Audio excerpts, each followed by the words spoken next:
শুকনাতে নৌকা নিয়ে বসে আছে আহসানগঞ্জ বাজার। প্রতি বৃহস্পতিবারে এই বাজারটা লাগে, সপ্তাহে একদিন।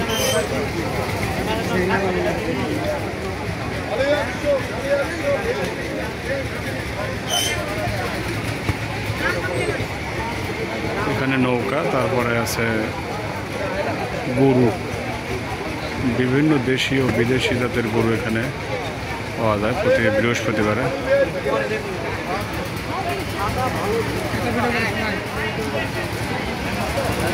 আসলাম অনেকদিন পরে, একটা দেখি কি কি পাওয়া যায়।